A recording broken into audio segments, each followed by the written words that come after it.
कर्नाटक में किस चीज़ की बधाई दूं? जब बेलारी के अंदर पाकिस्तान जिंदाबाद के नारे लग जाते कांग्रेस के जीतते ही, क्या इस चीज़ की बधाई दूं? क्या पाकिस्तान का झंडा लहरा दिया जाता है? इस चीज़ की बधाई दूं? किस चीज़ की बधाई दूं? अभी तो ये समझ में नहीं आ रहा उनका हाईकमान कौन है, कि खड़गे जी जो है वो अध्यक्ष है, वो सीएम का चुनाव करेंगे, फाइनल डिसीजन देंगे, या ये राहुल गांधी देंगे जो अपनी सदस्यता ना बचा पाए, वो अब किसी स्टेट को सीएम देंगे। और छत्तीसगढ़ में क्या किया इनके नेताओं ने? क्या किया बघेल ने? 2.5 साल का रोटेटिंग सीएम की बात हुई थी, धोखा किसने दिया अपने नेता को? अपनी पार्टी को किसने धोखा दिया? राजस्थान में किसने धोखा दिया? उन्हें अपनी पार्टी पे भरोसा नहीं, उनको पता है सचिन पायलट के साथ क्या हुआ था।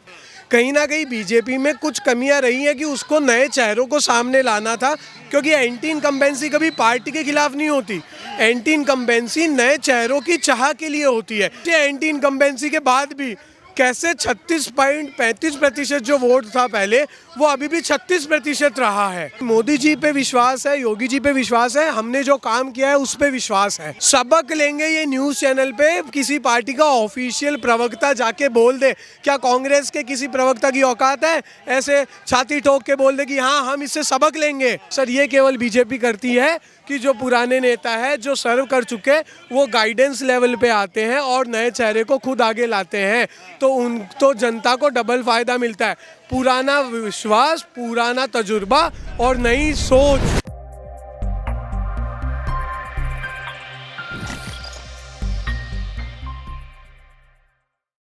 भाई साहब, सिद्धरमैया को कांग्रेस चीफ मिनिस्टर बनाना चाह रही है, पर डीके शिव कुमार कहीं ना कहीं विरोधाभास में नजर आ रहे हैं। पार्टी मुख्यमंत्री नहीं चुन पा रही और प्रधानमंत्री का सपना देख रही है, क्या लग रहा है फिर? सर, वो विरोधाभास में नहीं है, उन्हें अपनी पार्टी पे भरोसा नहीं, उनको पता है सचिन पायलट के साथ क्या हुआ था।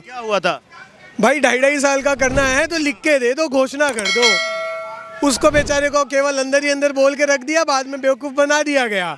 तो मुझे तो लिख के दे दो, घोषणा कर दो, बात खत्म। पब्लिक के सामने होना चाहिए, ताकि फिर अगर तुम्हारी असली रंग दिखाओ, तुम्हारा मगरमच्छ का रंग दिखाओ, तो मैं कम से कम ऐसी लात मार सकूं कि पब्लिक भी मेरे साथ खड़ी हो। तो युवाओं पर भरोसा नहीं है क्या कांग्रेस का? कभी सचिन पायलट को नाराज कर देते हैं, अब डीके शिव कुमार नाराज हो रहे हैं। नहीं सर, कांग्रेस को भरोसा तो अपने बाप पे भी नहीं है। अच्छा, ठीक है, लेकिन कांग्रेस को चाहिए तलवे चाटने वाले, जो वो बोले। कांग्रेस में क्या है ना, एक एग्ज़ाम होता होगा मेरी नज़र में, शायद जब कोई कार्यकर्ता जुड़ता होगा ना नया, और उस एग्ज़ाम का नाम होता होगा सोनिया गांधी राजधर्म परीक्षा। सोनिया गांधी राजधर्म। और उसमें ऐसे ऐसे सवाल होते होंगे ना, आप इस नेता को क्या गाली दे सकते हो, इस नेता को क्या गाली दे सकते हो, आप देश के विरुद्ध कितने जा सकते हो, आप तुष्टीकरण किस लेवल तक का कर सकते हो, इस तरीके के एग्जाम होते होंगे। और उसके बाद भी तो मालिक कर्नाटक जिता दिया, अब राहुल गांधी पर सेहरा सजा रहे हैं वो प्रधानमंत्री के लिए। सर, राहुल गांधी पहले तो विलुप्त था और अचानक से इलेक्शन जीतने के बाद सामने निकला है। अभी तो ये समझ में नहीं आ रहा उनका हाईकमान कौन है, कि खड़गे जी जो है वो अध्यक्ष है, वो सीएम का चुनाव करेंगे, फाइनल डिसीजन देंगे, या ये राहुल गांधी देंगे जो अपनी सदस्यता ना बचा पाए, वो अब किसी स्टेट को सीएम देंगे। आला नेता है ना वो तो पार्टी के। आला नेता है या आधा लीटर वाले नेता है? आला नेता है, आधा लीटर? आला नेता है भैया, बड़े नेता है, अध्यक्ष रहे हैं पार्टी के। बहुत बड़े नेता है, इतने बड़े नेता है कि वो आटा भी लीटर में तोल सकते हैं। उनके तो भगवान का ऐसा आशीर्वाद है कि आटे को भी लीटर में बदल दिया जाए। और आला नेता की बात की जाए, सर क्या चुनाव लगातार जीतते जा रहे हैं, हिमाचल जीते, कर्नाटक जीते। सर, हिमाचल जीते मानता हूँ, लेकिन बीजेपी का वोट बैंक कितना गया? क्या वोट बैंक को छीन पाए? वोट बैंक नहीं छीन पाए, सीटें तो ले आए ना। क्या वोट बैंक को छीन पाए? कर्नाटक में इतने लंबे समय से सरकार चल रही थी कि ये मानना स्वाभाविक है, चाहे कोई भी पार्टी हो, कोई भी नेता हो, वो 10 साल 15 साल अगर एक सरकार चलेगी तो एक एंटी इनकम्बेंसी नाम की चीज़ तो होती है। कहीं ना कहीं बीजेपी में कुछ कमियां रही हैं कि उसको नए चेहरों को सामने लाना था, क्योंकि एंटी इनकम्बेंसी कभी पार्टी के खिलाफ नहीं होती। एंटी इनकम्बेंसी नए चेहरों की चाह के लिए होती है कि इन्होंने हमें इतने साल ये दिया, तो अब एक नया चेहरा लाओ जो एक नई सोच के साथ आए और वो हमें कुछ नया दे। जो ये एंटी इनकम्बेंसी हुई 2 टर्म के बाद, भाजपा की एंटी इनकम्बेंसी कर्नाटक में आई। ये सोचे एंटी इनकम्बेंसी के बाद भी कैसे 36.35% जो वोट था पहले, वो अभी भी 36% रहा है। बात यह है कि 2 टर्म के बाद जब एंटी इनकम्बेंसी कर्नाटक में आ सकती है तो देश में भी तो आ सकती है। 2024 में क्या मोदी जी का सिंहासन हिल जाएगा? सर कहीं ना कहीं मैं क्या बोल रहा हूँ, एंटी इनकम्बेंसी चेहरों के कारण आती है, काम के कारण आती है। मोदी सरकार जो सेंट्रल में काम कर रही है उसमें तो वो इतना नया काम दे रही है कि नया चेहरा आके भी क्या कर लेगा। मतलब नए चेहरे आ भी रहे हैं। सबसे बड़ी चीज़ एक बात बताइए, कितने मिनिस्टर्स हैं जो सेम बने हुए रहे दोनों टर्म्स में? कितने मिनिस्टर सेम रहे सर? काफी बदले हैं। क्यों बदले गए? ताकि नया दे, नई विचारधारा दे, हर चीज़ में नया दे। कि अगर एक मंत्री ने इतना दिया है तो अब उसके बाद नया मंत्री आएगा तो वो क्या देगा? ऐसा तो नहीं कि पुराने मंत्री चाटुकारिता नहीं कर रहे थे तो नए वाले लेकर आ गए हैं। सर कांग्रेस में लगाते हैं आप लोग। सर कांग्रेस थोड़ी है, बीजेपी है। यहाँ चाटुकारिता से नहीं, यहाँ टैलेंट से मंत्री बनाया जाता है। टैलेंट है तो इसीलिए एक आम कार्यकर्ता भी आज सीएम है। आपने कांग्रेस में कभी ऐसा देखा क्या? सिद्धरामैया और डीके शिव कुमार के अलावा किसी को ये बना सकते हैं सीएम? मुझे ये बताइए, क्यों ना बना पाए? बड़े नेता बनेंगे ना। सर बड़ा नेता कौन बनता है? बड़ा नेता आता कहाँ से है? पब्लिक में से आता है। बड़ा नेता बड़े पद पे बैठने से आता है। तो क्या बड़े नेता ही बड़े पद पे बैठेंगे? बड़े नेता तो, बड़े चेहरे नए तो लाओ। इन चेहरों के कारण ही तो कांग्रेस हारी है। हकीकत तो ये है। और कांग्रेस की बात की जाए सर, कर्नाटक में सरकार तो बना रहे हैं, हम मानते भी हैं। लोकतंत्र ने उनको जीत दी, हमने माना। हमने कम से कम ईवीएम पे, इलेक्शन कमीशन पे तो सवाल नहीं उठाया। और कर्नाटक में वो जीतने के बाद तो अब ये कह रहे हैं ना कि भाजपा मुक्त दक्षिण भारत बना दिया है पूरा। भाजपा मुक्त दक्षिण भारत। सर भाजपा मुक्त दक्षिण भारत तो तभी बन पाएगा जब वो लोकसभा सीटें भी हटा लें। भाजपा मुक्त तो कभी बन नहीं सकता। भाजपा मुक्त तो ना बन सकता। नहीं बन पाएगा। सर रीज़न है ना, भाजपा का मतलब आज की डेट में है आम नागरिक। आम नागरिक मुक्त दक्षिण भारत बनाना चाहते हैं ये कहीं ना कहीं। क्या इनके बोलने का मतलब ये है कि आम नागरिक मुक्त दक्षिण भारत? क्या ऐसा पॉसिबल है? सर भारत है, लोकतंत्र है। चाइना नहीं है जहाँ पे लोकतंत्र नहीं, तानाशाही चलती है। विधानसभा हारने के बाद क्या इतना दम भरना सही है लोकसभा के लिए? इतना कॉन्फिडेंस कहाँ से आ रहा है लोकसभा को लेकर? क्या जो मोदी जी पर कॉन्फिडेंस है लोकसभा के लिए, क्या वो विधानसभा में मैजिक खत्म हो जाता है? सर हम तो ये बोल रहे हैं लोकसभा का कॉन्फिडेंस बाद की बात है। उसके लिए तो हमें कॉन्फिडेंस है क्योंकि मोदी जी पे विश्वास है, योगी जी पे विश्वास है, हमने जो काम किया है उस पर विश्वास है और उसका रिपोर्ट कार्ड बनना शुरू हो गया है। 1 साल तक हर गली में जाके क्या क्या हमने दिया है, क्या क्या हमारे लिए किया है, वो बताएंगे। आज मैं बीजेपी से जुड़ा हुआ इंसान नहीं हूँ, मैं कोई कार्यकर्ता नहीं हूँ, लेकिन मैं क्या बोलता हूँ, हमने दिया है। और किसको दिया है?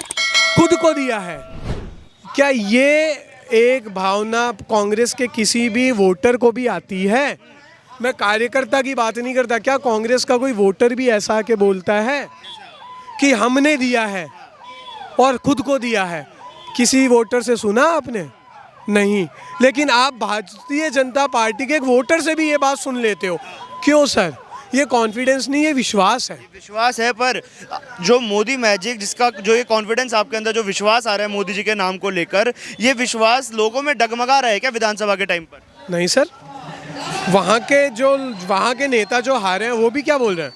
वो तो खुले मंच पे बोले ना कि ये सीटें जो आई है ये भी मोदी जी के कारण आई है।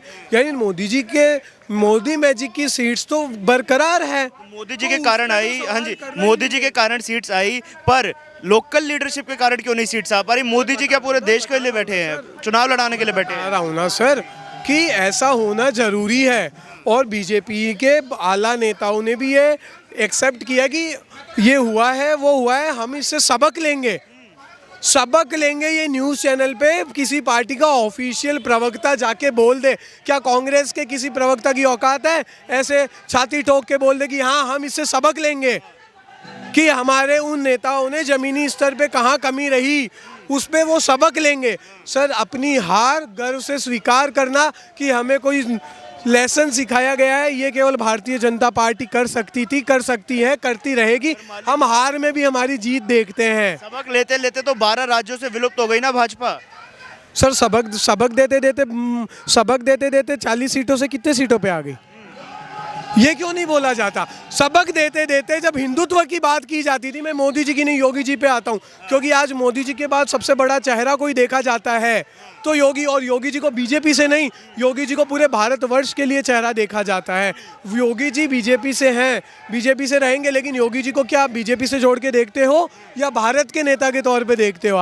आज वो एक भारत के लिए आइडियोलॉजी बन चुके हैं। उनका मॉडल आज पूरे भारत में, कांग्रेस शासित राज्यों में भी, विरोधी शासित राज्यों में भी वहाँ की जनता आज क्या चाहती है? यहाँ योगी मॉडल ला दिया जाए। तो क्या योगी जी केवल एक पार्टी के नेता बचे हैं?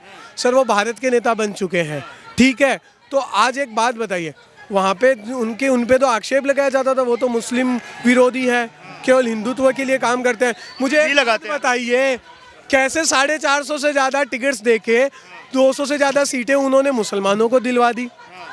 आज वो कहाँ है जो ये बोल रहे थे हिंदुत्व क्या मुस्लिम विरोधी है, केवल हिंदुत्व के लिए काम करता है? आज वो चेहरा क्यों छिपाए फिर रहे हैं? मुझे इसका जवाब दे दे। अगर मोदी मैजिक योगी मैजिक नहीं है, कैसे एक राज्य के 17 निकाय चुनाव में 17 की 17 सीटें ले लेना आज तक किस पार्टी ने लिया? मैं कांग्रेस की बात 2000 पहले नहीं करूँगा, क्योंकि उस टाइम पे तो कोई पार्टी इस लेवल पे एग्जिस्ट नहीं करती थी, लेकिन उसके बाद किसी भी पार्टी किसी भी स्टेट में ले पाई है? नहीं ले पाई। क्यों नहीं ले पाई सर? और डीके शिव कुमार को क्यों विश्वास नहीं है? अरे पब्लिक छोड़ो, उनके सबसे बड़े नेता को विश्वास नहीं है। कर्नाटक में तो सबसे बड़ा नेता है। मैं मानता हूँ सिद्धरमैया पुराने नेता है, लेकिन बड़ा नेता, अगर सिद्धरमैया इतने बड़े नेता थे तो भाई अध्यक्ष बना देते।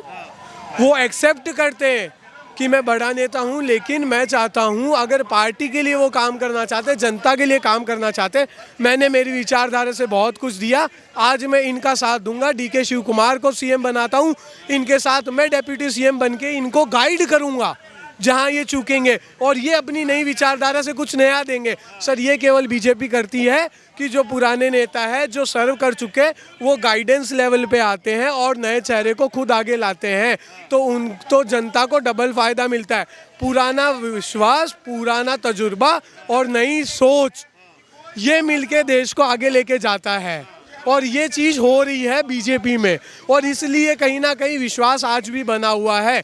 और एक बात बताइए, कर्नाटक की हम जब बात कर रहे हैं, हम ये क्यों नहीं बात कर रहे हैं 50 से ज़्यादा सीटों पे केवल 500 से 1000 वोटों से हारी है?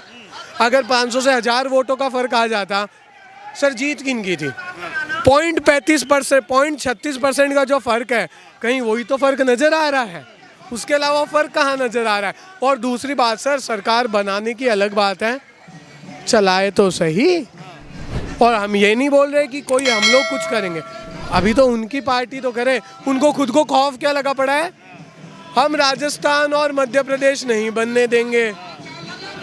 अरे भाई बनने नहीं देंगे मतलब तुमको पहले से डर है? और छत्तीसगढ़ में क्या किया इनके नेताओं ने? क्या किया बघेल ने? 2.5 साल का रोटेटिंग सीएम की बात हुई थी, धोखा किसने दिया अपने नेता को? अपनी पार्टी को किसने धोखा दिया? राजस्थान में किसने धोखा दिया? तो सर ये अपने नेताओं को जो ना बख्श सकते वो क्या जनता के हो सकते हैं? ये तो जनता को नहीं बख्श रही है। उससे बड़ी बात सर, कर्नाटक में किस चीज़ की बधाई दूं? जब बेलारी के अंदर पाकिस्तान जिंदाबाद के नारे लग जाते कांग्रेस के जीतते ही, क्या इस चीज़ की बधाई दूं? या पाकिस्तान का झंडा लहरा दिया जाता है, इस चीज़ की बधाई दूं? किस चीज़ की बधाई दूं? क्या ये बधाई के पात्र है? ये तो उन वोट देने वालों को भी सोचने की ज़रूरत है। जय श्री राम।